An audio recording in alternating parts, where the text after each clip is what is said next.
Hello. So it's been nearly a week now since I took my grade 5 practical exam. By the time this goes up, it's probably been a week. I'm recording this on the Tuesday. This will probably go out tomorrow on the Wednesday. But yeah, as you've probably seen, I've got my results for my grade 5 practical exam. If you've seen on the poster put up on Saturday, it is another distinction, which I'm absolutely over the moon with. I mean, I can't believe it. The way I performed that third piece, that Jackson Street Blues, I said to my teacher that the examiner must have fell asleep during that piece, because what in reality was about 6-7 seconds pausing when I completely lost my place. Well, I didn't lose my place. I played the wrong chord and then sort of froze. It felt like an eternity. I mean, there was a moment where I was gonna completely start the piece again, which would have absolutely jeopardised the result. So I was sort of thinking on my feet, what can I do? What's the best course of action here? What's the best that'll result in the best outcome? But yeah, I'm absolutely over the moon. I mean, obviously started off with scales. I did mention in the other video that I thought my scales are perfect, but she's put scales are prompt and fluent in all keys, and staccato touch was crisp, which is what I was worried about. When I've been practicing my staccato scales, I've been very hit and miss, especially with the left hand. Obviously, I'm right-handed, so my left hand is my weakest hand. I've noticed this on when I've been playing on other pianos. The action on my piano is quite heavy. Now this is something that when I had my old piano, I was really struggling to adjust to different pianos, because the action wasn't really close to what you'd get on an acoustic piano. But since I've got this Roland, it's almost as if the action's quite heavy, and it's really difficult to get the right sound I want, because of how heavy the touch is a little bit. Well, I think it is anyway. And same with like ornamentation as well. Like, I'm learning Chopin's Waltz in A minor at the moment. I've nearly finished it. And the mordants in that, I'm really struggling to make them sound how I want. But on my last lesson, I played on my teacher's piano. I said to her I was really struggling with the ornamentation, but on her piano they sounded so clean. So I think it's actually done me a favour, sort of practicing hard on my piano, and then sort of if we're going to an exam or whatever, I'm almost I've got a bit of an advantage, because I know the piano is going to be, it's going to have probably going to have a little lighter action than what I'm used to, which benefits me. Because the one thing I struggled with on my old piano was I'd practice it well on my piano, and then I'd go on basically any other piano with a decent action, and I'd be complaining the key's too heavy. I'm not really feeling like I'm projecting my sound as much. I remember when the examiner said to me, like, you want to try out the piano, the first thing I did was do a left hand F minor staccato scale, because I knew I need to see how this feels. And she asked me that for that one in the exam, which was kind of her. But yeah, there was a slight slip in the chromatic scale, which I completely forgot about by the time I got home. I mean, the exams, when you're in there, it's such a blur. Like, you come out there thinking like you can only remember bits. But yeah, I messed up the chromatic scale. I remember I played a few notes of it, maybe a quarter of the way through the scale, and I misaligned somewhere, and I think I started it again. I might not have. But apart from that, so the arpeggios were smoothly played. I think I've got 19 out of 21 on most of my other exams. But yeah, I was happy with that. And then we got to my first piece, the Tarantella by Bergmuller.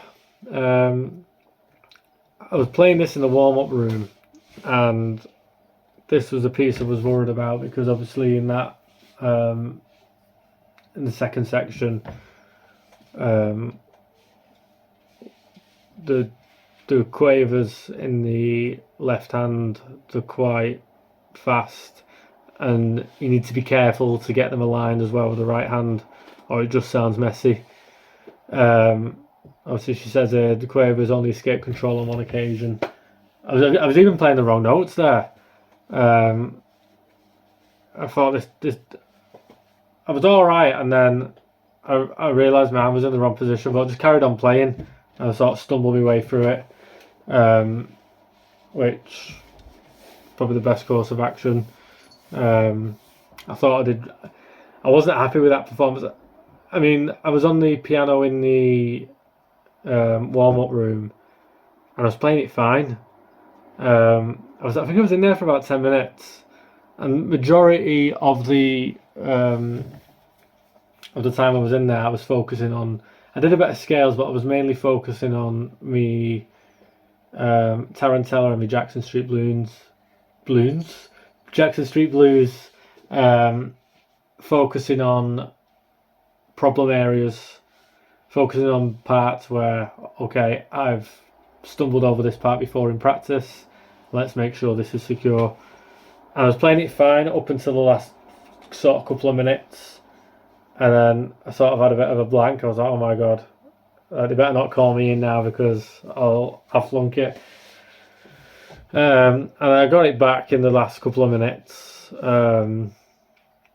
And the steward, it was a different steward this time. She was so kind, and helped me relax a little bit. She said she was taking studying for a grade 5 as well. But yeah, she said save some for in there. But yeah, I was apart from the messing up in the Tarantella a little bit, I'm glad I carried on. It says there the dynamic contrasts were not always observed, but the ending was well characterised. I think once I'd made that bit of a stumble, I think I was more focused on playing the right notes rather than sort of trying to bring out the character and the dynamics. I think she's been really generous there with the score. The Schubert Waltz, faultless. I think I played this. I'm not trying to blow my own trumpet here, but this is probably the piece I've practiced the most. Obviously, I learnt this piece last year or the year before, when I was studying for my grade 3. In fact, I remember I was struggling with the sight reading in B minor. I thought I'll learn this, but I played this a lot slower and with loads of pedal the first time I learned it. So when I was learning this piece, it was a real challenge for me to use the pedal differently. I was only pedaling the bass note, which in the recordings of the on YouTube, and I think even the official ABRSM recording on Spotify, they don't use any pedal. But to me, that sounds a little dry, especially with the jumps. It just sounds too spiky for me. So I'm happy the examiner found it nice. So yeah, I'm happy with that. And then obviously the Jackson Street Blues, it was going so well up until like the last section, and I just played the wrong bass note on the wrong chord, and then I just froze, which I've not really done. Whenever I've made a mistake, whether that be in a performance or in an exam, I've just sort of fumbled my way through it like I did with the Tarantella, but just froze. And then I sort of half turned to the examiner and then I nearly said, "Can I start this piece again?" Well, then I thought, if I do that, there's no chance. There's no chance I'm getting the mark my practice deserves. So I had a quick breath and started the section again. Just put the firm pulse formed a good basis for a relaxed rhythmic feel. Syncopations fell into place naturally. A wide dynamic range was explored, and it was a pity that small mishap. It was the end of the world for me. Interrupted progress towards the end. The ending restored the style successfully and was sensitively paced. So yeah, I picked it up as well as I could. I wasn't happy with the writ at the end though. So I got 26 out of 30. So it's the highest merit you can get on for that piece. 27. I got 26 marks. 27 is classed as a distinction on that piece. The writ at the end, I've practiced so much leading up to the exam, trying to pace it perfectly so it's gradual and not all of a sudden we're slowing down. But I remember being really disappointed with that. I was kicking myself. And then we got on to the sight reading. Now, by this point, I'm thinking, what the hell?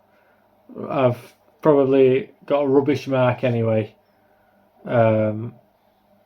So let's just wing it. I mean, obviously you get 30 seconds to look at the piece before you're asked to play it.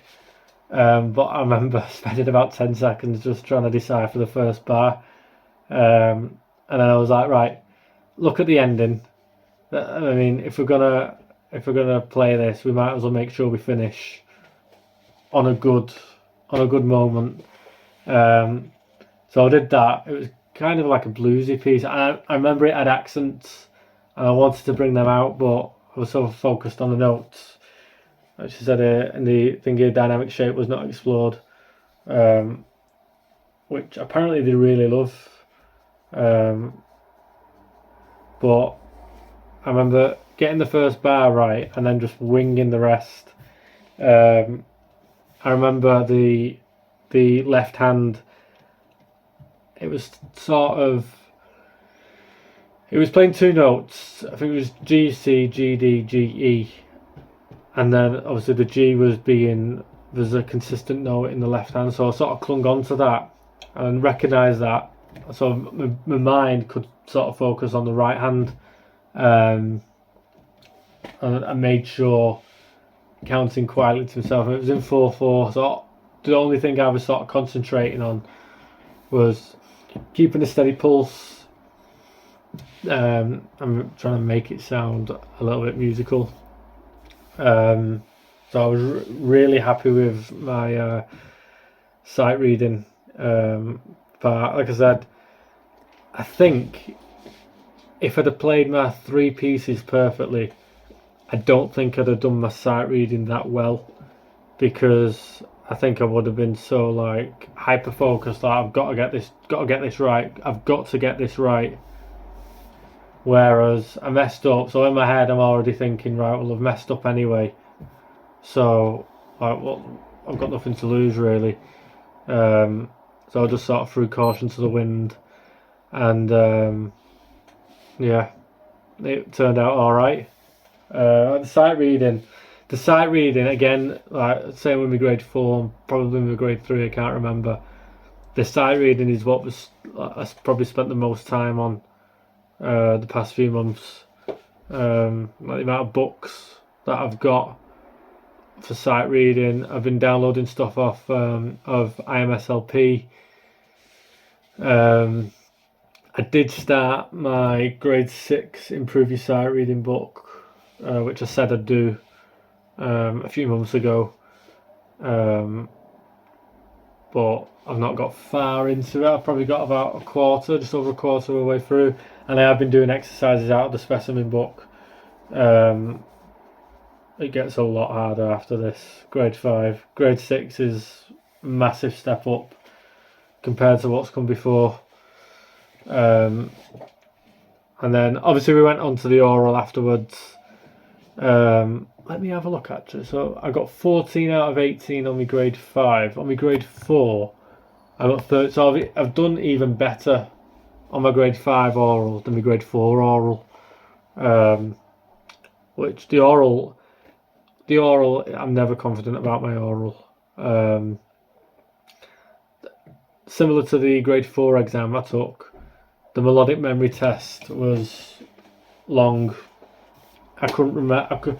What I was trying to do, which what I've done in lessons, is focus on the rhythm, and then hopefully the melody had come. And I clung on to the first bit, but obviously they play it twice.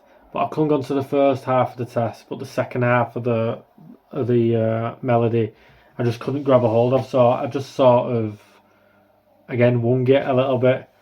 Obviously, they say melodic memory was unsure. Sight singing was imprecise, they say, but correct in shape. I remember with the melodic memory as well. The melodic memory. Obviously, they play the key chord and then the starting note. And I was really struggling to pitch that starting note. She must have played it about 3 or 4 times. I just couldn't grab a hold of it. But obviously, the shape was good. Same with this. I mean, the shape wasn't good in the melodic memory. I only got half of it right. But the sight singing, I think, was the same. I think it was in D major because it was a C sharp and then it goes da da. I don't know. C sharp. I know it was C sharp to D, which is a semitone. But yeah, I think she only corrected me once, but I think because I was sort of in tune with myself, she didn't correct me. I don't know. I mean, in practice, the sight singing was what I was probably confident on, because I think once you've got that starting note, if you can get it pitched right, you're sort of in key then in your mind. I don't know. I don't know. I mean, it's hit and miss. I've had lessons where I've gone down and the oral's been great. I can pitch it really well, and then I'll go down the next lesson and I can't sing a note. So it's hit and miss. I think I'm not a singer, so what can you do? Where are we? And the other answers were accurate apart from the detail of the rhythm. Again, the detail of the rhythm, same as the melodic memory. I clung on to the first half of it, but the second half, I was just clutching at straws. I couldn't. I was just guessing, basically. I was just clapping like a monkey. But I mean, obviously, the new part of grade 5 oral is the styling period. And I got asked that. I got asked, is this piece in a minor key? And I'm going to ask you about styling period and about tonality. It was in a minor key. It was definitely romantic. She was using the pedal. There was rubato. And it was in 4/4 as well. Obviously, they asked you that secret question. Was it in 2-time, 3-time, or 4-time? 100% 4-time. And that, I was happy I got that right, because pretty much every test we did in lesson, the time, not a time signature, because they're not asking you the time signature, but they're asking you for the meter, 2-time, 3-time, or 4-time. I got it wrong, so I'm happy I got it right. But she made it so obvious. It was it was so obvious it was in 4. But yeah, I was really happy with that. And obviously the comment, well done, there was confidence and character in these performances. Didn't sound like it where I was coming from. But obviously she's heard differently. I mean, this is the thing. I mean, I need to change my outlook on these exams a little bit. I'm a little bit a little bit is a bit of an understatement, but I'm a little bit of a perfectionist when it comes to, I think, just me playing in general. Well, I think especially the exams. It started off with obviously my grade 1. I'd done these exams in school, a couple. So I did my grade 1 piano exam in 2011. I got a distinction on my grade 1, and then my grade 2 I got a pass. I wasn't really invested in playing for exams back then. It was just more for fun, and I wasn't even reading sheet music back then. That wasn't my primary source of learning music. It was through an app called Synthesia. It's a bit like Guitar Hero, like the notes fall from the screen, and you just sort of copy what's being played. It's tedious. It takes so long to learn pieces like that. I wasn't interested in learning classical music. I wanted to learn like pop songs and all that sort of stuff. So coming back to it, 2021, late 2021, I said to myself, I want to match my grade 1 result, which was a distinction, and I want to get better than my grade 2 result, which was a pass. But after I got distinctions at grade 1 and 2, I think my mind sort of switched. I was like, right, I want distinctions on all of them. And by the time, once I'd got one on my grade 4, I was like, once I got my grade 4, I mean, as I got my grade 4 piano exam, I got a distinction on that. I'd already done my grade 5 theory, which I got a distinction on. So I'd got distinctions on grades 1 to 5 theory. I wanted distinctions grade 1 to 5 practical, and then I could sort of like box it off. I boxed that off. I was like, okay, that's the first bit done, and then I can do grade 6 to 8, the more advanced stuff, and I'll be sort of happy with a merit as my lowest score, because that's more advanced, a lot more advanced, and the grades 1 to 5. But it's become a bit of an obsession. So I mean, to the point where before my exam, or the day before, I think I mentioned this in my last video or the video before, there was like a knot in my stomach, like constantly, because of the stress I was putting myself under, pressure I was putting myself under. It was like a twisting knot in my stomach. And that's not healthy. Obviously, it's good to be nervous before an exam. It shows you care. But yeah, it's not ideal for it to be crippling, and it has got worse.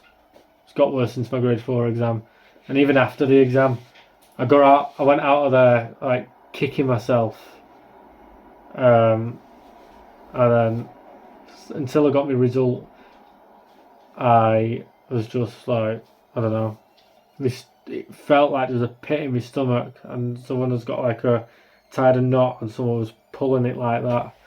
It was weird. It was a weird few days. I felt sort of empty as well. I didn't really I think yesterday and the day before was the first time I really sort of went back to the piano and sort of practiced. But I just felt empty, and even after my exam result, even after I'd got my result, I mean, they came in early Saturday morning, early hours Saturday morning. I mean, I stayed up till about 12:30, and before I dozed off, I said to my wife, "Can you, if you're staying up," because she was lying in bed with me, but she was wide awake. I said, "If you're staying up, can you keep an eye on these when you came through, when they come through?" I think she said they came through at 2:30. She woke me up and she's like, I told you you get a distinction. But even after getting that result, it doesn't feel deserved. Like, the way I performed in that exam, I don't think warranted that mark. I mean, everyone around me keeps telling me, you need to be kind kinder to yourself. You need to be kinder to yourself. But yeah, I mean, it's something I need to deal with before I do my grade 6. 100%. Me and my wife spoke about it the other night. So she's training to be a counsellor. So you can imagine she was like poking the bear, trying to get like to the crux of why I'm like this. Few things came out. The main crux of it is I feel like I have something to prove, and that I need validation either from within or external validation. I need people to tell me how good I am to feel like I'm doing a good job, basically. I mean, this is all subconscious. Like, I mean, I've mentioned before to my wife and to my teacher that I feel like I've got a bit of imposter syndrome. Like constantly feeling like I'm sort of not good enough, especially when I'm around other musicians. Oh, dogs are fighting. Especially when I'm around other musicians as well. That's sort of heightened a little bit. But like I say, it's something I need to deal with. The other thing that I kept saying as well, it was a running theme, was like, no one can take this away from me. Obviously, that for a good portion of my like teen years, late teens, early 20s, obviously I don't speak to my family anymore. My side of the family anyway. A lot of it was like, you can't do this, you'll never do this, you won't do this. So I think that might have a little something to do with that. Obviously feel like I've got something to prove to them, even though I'm not speaking to them or whatever, or to myself to prove, what, I am good enough. But it's something I need to work through, something I need to deal with. I've not even put my certificates on the wall. I know this sounds stupid, but after I did my grade 4 exam, my wife was asking me, right, you're going to put your certificates on the wall. I was like, no, it's only grade 4. Oh, it's only grade 3, it's only grade 4. And then when I got my grade 5 theory last year, I got a distinction on that. And I remember saying to her, right, if I get me distinction on my grade 5, I'll stick my grade 5 theory and my grade 5 practical certificates up on the wall. So I'm going to put them on the wall. I'm going to order a few frames, I'll photocopy them and stick them on the wall. It's weird. It's weird the way my brain works. Like, I even said to my wife, like, I can't look through my old certificates. If I get a poor mark on my grade 5, it'll sort of tarnish my exams before. And I know that sounds stupid. Letting something that happened now ruin something positive that happened before. It's stupid, but I don't know. We're all wired differently, I suppose. But I think I just need to be a little kinder to myself. Like I say, I was speaking to the director of the music school I'm with, and she was saying, like, we're all human, we all make mistakes. It's just that I need to accept that a little bit. I mean, I seen a video on Facebook the other day, and it was a speech by the tennis player Roger Federer. I'll see if I can put a clip up in the video, and he was basically saying, like, he won 80% of his matches, but in his career, but he only won 54% of his points. And it was basically like even like the best, he only won half. He was one of the best tennis players of all time, and even he only won half his points. But the big thing is that once that point, if he loses a point, that point's behind him. I'm explaining this really bad, but basically, in the moment, whatever you're doing needs to be the most important thing in the world. But once it's behind you, focus on the next thing. But yeah, I'll see if I can clip it up here. But I mean, it's true. I mean, not trying to cling on to stuff that you can't fix. Like, there's nothing you can do. But yeah, something I need to deal with before my grade 6 exam. Like I say, I'm taking a break now from practical exams. At the earliest, it is going to be this winter 2026. I've sort of picked out my pieces. I'm definitely doing the bark invention. Love that piece. My B piece, I'm 80% sure I'm doing the last song. Waltz in A minor, the Chopin piece I'm just finishing off, is an alternate piece. However, I'm not too sure if I'm going to be playing that for the exam. I don't know. I think if I'm leaving the exam until as late as I am, I wouldn't mind doing a different piece. It's more repertoire, and I don't want to get bored of the piece. I mean, I've only been practicing these grade 5 pieces for about 6-7 months, and I'm absolutely sick to death of hearing them. I've not played them since the exam. And to think I was going to push this exam back as well. I was going to push this exam back to winter when I had my back issues in May, and I was basically told, no, not doing it, you're ready. But I'm just glad it's all done now. It's all done, and I can focus on repertoire. Like I say, I'm working on the Chopin Waltz. I'm learning Not Sorry for Loving You from the Epic musical. And I am learning, started learning properly, getting into it, the Mozart Sonata K545. That is going to take ages to learn. It's so technical, and that piece needs to be played well, or I'm not going to be happy with it. Because it's the same with me recording. Whenever I record a video for my channel, that needs to be perfect as well, especially because I can re-record it. It needs to be note perfect.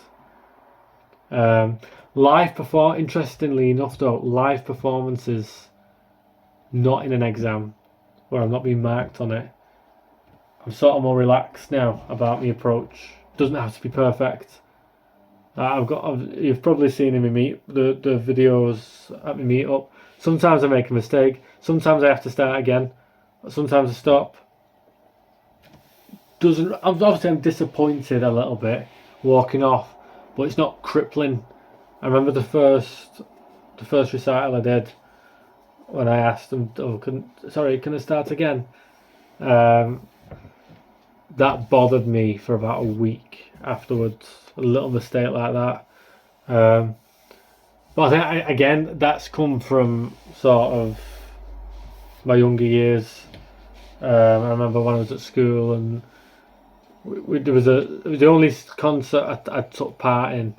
I think it was in year 10, and I played a very, very sloppy version of Fur Elise. And I think the BBC Grandstand theme tune, I was very big on theme tunes back in the day. And then I remember going to school the next day, and I was like, oh, is there going to be another one? And then the music teacher there was like, oh yeah, we'll keep you in mind. Never got asked again to do anything. So yeah, all adds up subconsciously, I suppose.